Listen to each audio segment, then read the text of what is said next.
What's up, guys? Welcome back to another episode of From the Sidelines. As you can tell, it's a little bit of a different looking video today. Is that you? Are you in person? Are you in person? This is what you look like? You're real. He's real. Oh my gosh. Oh my gosh. I'm a real boy. Actually, all right, well, we got a lot to talk about, so let's get right into it. The NBA playoffs. Let's stick with the West first. First of all, the number 3 Timberwolves got the brooms out, and they swept the Suns under the mat. They swept them out of the house. I mean, they really embarrassed the Suns. Yeah. What did you think about this series? Two words, Anthony Edwards. Anthony Edwards and his new AE1s on his feet.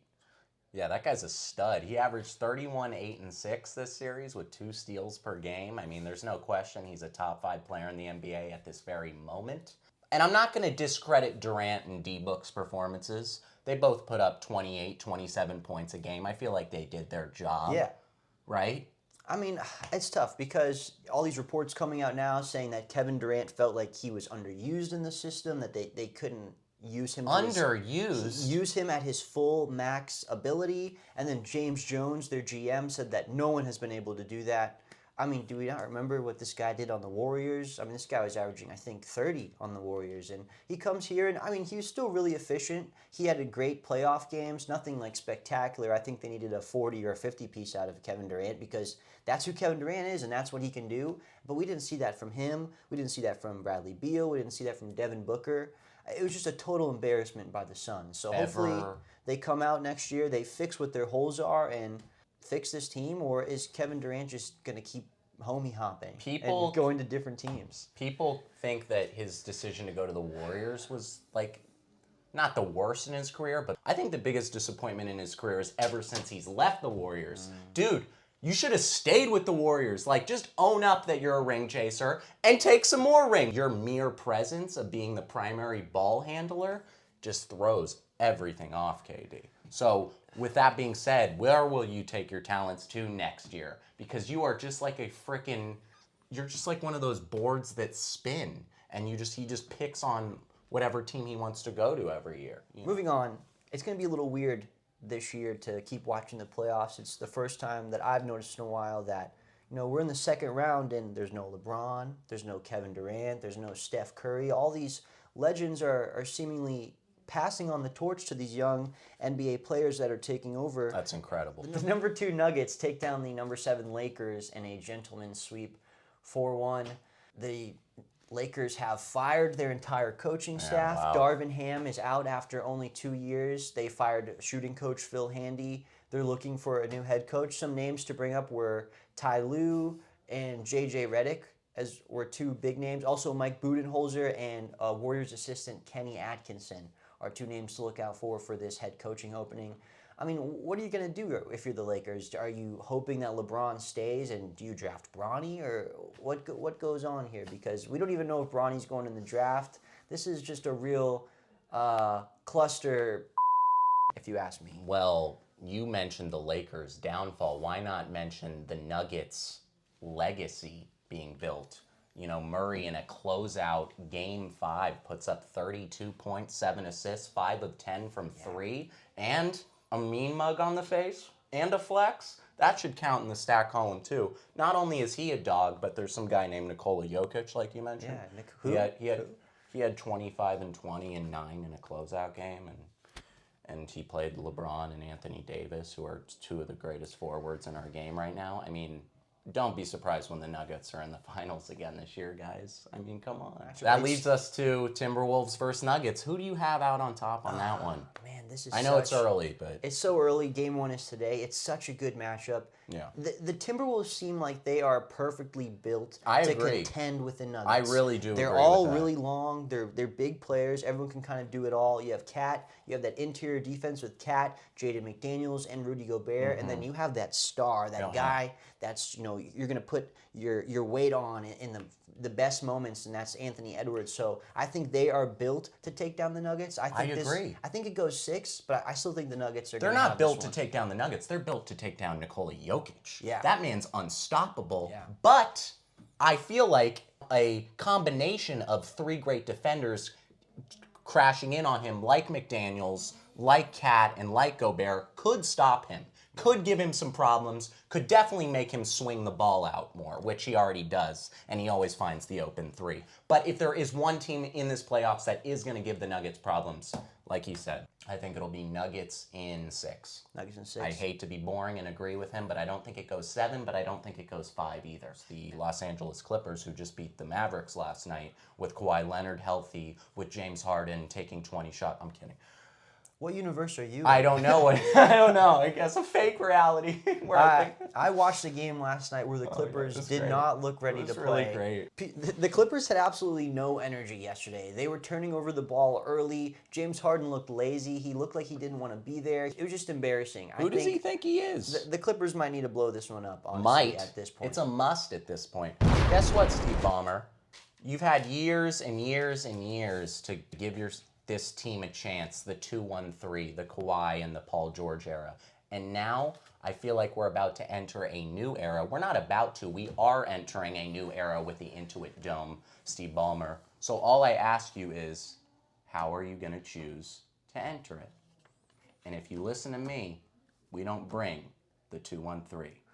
But let's talk about Doncic and Kyrie, because without those two guys, they obviously couldn't have beat the Clippers. Kyrie's defense last night was crazy. I texted Daniel. I said he was looking like Kawhi Leonard. I mean, it was crazy. He was getting steals. He was shutting everybody down. He looked like a great two-way player, hitting some really tough shots, Uncle Drew was. So, I mean, I think this is going to be an exciting series. Who do you have? When I thought it was the Clippers and the Thunder, I thought it was going to be the Clippers, but, man, this is so tough. I think the Mavs are going to do it. Wow. I think the Mavs are going to do it. I think it's going to be in 7. I think the Mavs defense is really firing right now. And I think those big centers that they got, Daniel Gafford, they got Derek Lively, Maxi Kleba, I think they're going to give Chet Holmgren some work down low. Okay, that's not a problem. You can give Chet Holmgren some work. I think Shea will give anyone on the Mavs work, though. So it evens out, right? Yeah, maybe it does even out. Kyrie can guard Shea. I feel like Kyrie can guard with the best of them. But I think it's going to come down to Shea or Luka. And the more he talks about the Mavericks and their lineup and the momentum they have off of a pretty good Clipper squad, but it's a young team, and I think this series goes 7. Yeah, I mean, that's exactly what I said. The bottom line is that the Mavs are legit.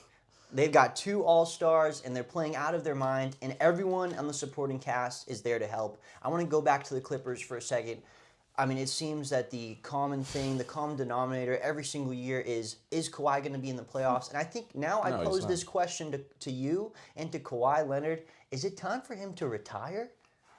Is it time for Kawhi Leonard to retire if he can't make it to the playoffs every single year? The pinnacle of the NBA is to win the NBA championship. And if you can't make it to the postseason, I mean, what are you doing, man? You're just kind of taking the money of a franchise at this point.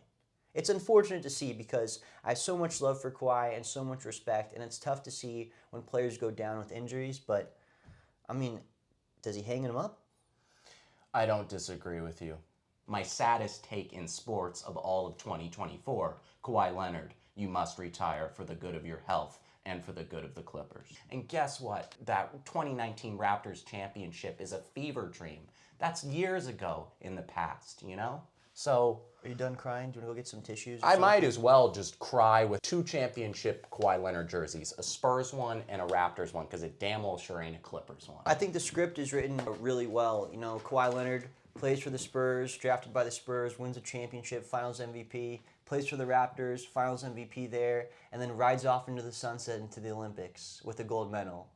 I don't even think you missed anything. I don't think I missed anything either. I think that's all the big points in There's Kawhi not like Leonard's 5 years career. in between the Raptors and the Paris Olympics? I don't think he did anything. I don't think there was anything. I think he took a 5-year break from basketball. I think he took a 5-year break Well, from speaking of basketball. guys who played through injury, I would like to give the utmost respect and all the props to Joel Embiid. I mean, this guy's hanging on with Bell's palsy. Knicks fans won't clap, but they better.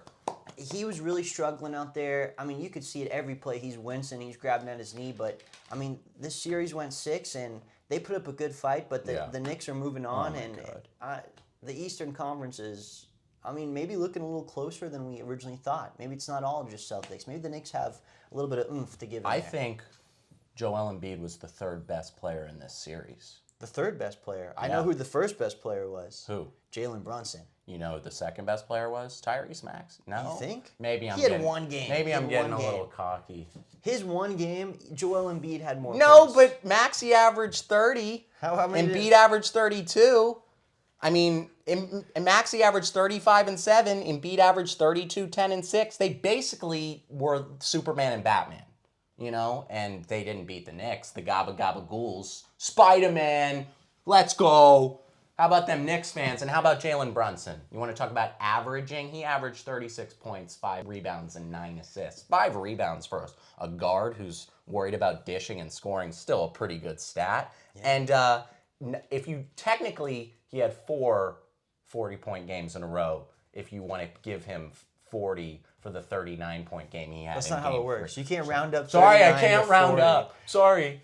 Well, I hate to say it to you, I round up these averages. So Embiid probably had 31.7, but I rounded up to 32. So just deal with it, all right? But you know who didn't have a good series? This is false sports reporting. You're reporting inaccurate numbers. Well, I learned to round up in school. Did anyone else not learn to round up? Sorry. We like nice, even numbers. What if I want to score 0.7 points in a game of basketball? That should be allowed, okay? Okay. You know, well, what if you want to score 0 points in a game 6? Then you'd be Tobias Harris. I would be. Yeah. All right, well, moving on to the NFL. We talked about the NFL draft last week. Now that the teams have finished the draft and also finished signing some undrafted players, is there any team that you think post-draft had the best draft? That's tough, man. Off the top of my head, the Ravens. I like the Ravens because they got a cornerback, Nate Wiggins, in the end of the first round. I know saying the Ravens was a boring pick because I could have said the Bears or, you know, I don't know, some other team. But they paired up Marlon Humphrey, who's one of the best cornerbacks in the league, with Nate Wiggins, potentially a really nice cornerback duo. That defense is already scary. I think they just bolstered it. Interesting that they drafted a cornerback in this draft, especially with the departure of Patrick Queen going to the Steelers. Have a little bit of a gap at linebacker, but try to bolster that secondary. I think the winners of this draft were the Eagles. They pick up 2 young corners in Quinyon Mitchell and Cooper DeJean in the draft. I mean, these guys preparing for the future. I think, you know, Darius Slay might see the writing on the wall. And I think it's time to put these young guys in. Let's see what they can do. I think they're just building a young squad that's going to be good for a long time. Watch the Ravens and the Eagles be the Super Bowl matchup this year. Speaking of Super Bowl matchups and legendary Super Bowl players, sons of Hall of Famers were signed or drafted to NFL teams. Jerry Rice's son, Brandon Rice, going to the Chargers in the 7th round of the NFL draft. You have Terrell Owens' son, Tariq Owens, signed to the Niners as an undrafted free agent, and also Frank Gore's son went to... I think he's a junior, Frank Gore. Frank Gore Jr. went to sign with the Bills as an undrafted free agent. Yeah, congrats to these guys. I think it's really cool carrying on a legacy. Do you think Brandon Rice got the same treatment and training as Jerry Rice? Do you think he was catching bricks as he was a little kid? You know, like Jerry Rice would be like, hey, Brandon, go long. And he's just like gunning bricks at his face. Jerry Rice wasn't catching bricks. Yeah. Is that a true story? It is true. Anyway, I think that's enough NFL for I think that covers it for the NFL. There's one more sport, I think. It's the old pastime. Baseball, that's it. The old American pastime, the MLB. And the Mets called up Christian Scott, who I said they should have called up 3 to 4 weeks ago. I think I'm a genius. And I think Steve Cullen, the owner of the Mets, is listening to From the Sidelines. Anyway, let's move on to the Brewers Rays drama. This has been insane. I'm going to pop up the John Boy video over my head if you want some context, because he had a great breakdown on it. I know there's not punches being thrown to the left of me right now. So basically, on Tuesday, April 30th, in the 6th inning, Freddie Peralta, the pitcher for the Brewers, threw inside to Jose Siri. He threw inside. I think he hit him, actually. And they tossed him immediately, which is pretty soft in my opinion. But the reason he threw at him was as a result of Jose Siri flash back to the 3rd inning. Jose Siri pimped the living out of a home run Freddie Peralta threw down the middle pretty much. And I don't think Freddie Peralta liked that very much. It doesn't end there, though. It doesn't end there, because that'd be a pretty boring story, wouldn't it? Later in the 8th inning, right-handed pitcher Uribe, that's his last name, on the Brewers, no relation to Juan. no relation as far as I'm concerned, throws hands with Siri after he grounds out to second base. So basically what happens is the pitcher runs over to the bag to catch the ball, and then the pitcher, Uribe, if you watch the breakdown, he like throws a shoulder at Siri, and then they start fighting. But unlike closed fists, which Cullen was throwing at me, Siri was throwing these like frickin' like you saw those fingers and everything all at once, like those frickin' hands. All I'm saying is the reason I mention this is because the night before, Brewers manager Pat Murphy, who, he's not just Pat Murphy, he's a legend to me now, was tossed the night before, Monday, April 29th, on a controversial backswing of the hitter Jake Bauers. Basically what happened, the backswing of Jake Bauers hit the catcher's helmet on a drop third strike. They ruled the batter out, and the runner, which came running into tying home, that run was erased. So Pat Murphy comes running out of the dugout. What the heck's going on? He gets tossed. The Brewers lose to the Rays 1-0. But like I said, how can baseball not be romantic? Because the next day, there's this huge frickin' fight. The bullpen's clear. I don't think Pat Murphy got tossed, but at least he got back in blood, right? And at least the Brewers won 8-2. Man, it was a lot of information. Anyway, let's move on to something Cullen can actually talk about and provide feedback with. The Padres got Luis Arraez in a trade last night. How do you feel about that? What is going on? I saw this thing. I thought it was an old April Fool's post. I thought I was just tripping. I thought it was like a satirical MLB page. No, it's true. Luis Arraez is going to the Padres, the star best contact hitter in all of baseball. I think there's no argument about that. If they're not good this year, like, what is this team doing? I think the most interesting story to come out of this is the president of baseball operations for the Marlins. He's a real by-the-numbers guy. I mean, if you look at what some people are saying about him, they're saying he's never picked up a baseball bat in his life. I mean, all right, that's a little harsh. I've seen a video of him, and I don't think he has, in my opinion. But it's interesting to see that this guy traded Luis Arraez, but today he said, we're probably not going to make the playoffs this year. What a deafening and defeating statement from your president of baseball operations. If you're guys like Jazz Chisholm or, God, I can't even name Tim Anderson. Tim Anderson. What do you think? Josh Bell. What do you Wow. Okay, kid. This man's pulling some right now. What are you thinking if you're those guys when your own baseball of operations is basically given up? I think morale would be at an all-time low. Yeah. I'd probably want to be traded too. I mean, you've seen this franchise trade some of their other great players like Christian Yelich, Marcell Ozuna, Giancarlo Stanton, Jorge Soler, JT Real Muto. They're like a revolving door for talent. Come in, get good, go to a better team. But tonight, the two best teams in baseball, in my opinion. My two favorite teams. The two best offensive teams, at least. My two favorite teams. The Braves, the Atlanta Braves, one of my favorite teams, are going up against the Los Angeles Dodgers. My other favorite team. I mean, this is a potential NLCS matchup, right, Cullen? Oh, yeah, definitely. I mean, you look at the talent and obviously the payroll on both of these teams, and there's no question why this is an early NLCS matchup preview. I mean, these guys offensively are great, and, you know, besides maybe like the Dodgers bullpen and the Braves throwing Jesse Chavez in at the end of every game to try to win. What is that about the Jesse Chavez love? What is that? I don't get it. Jesse Chavez. I love him, but I love Jesse Chavez, but Jesse, please, if it's the 9th or if it's the 10th or the 11th, just sit on the bench. Please stop throwing pitches for us. You're costing us games, man. You're great. I'm so happy you're still doing what you love, but please, like the 4th inning would be great, or the 5th inning, but like down the stretch, we got to go somewhere else, man.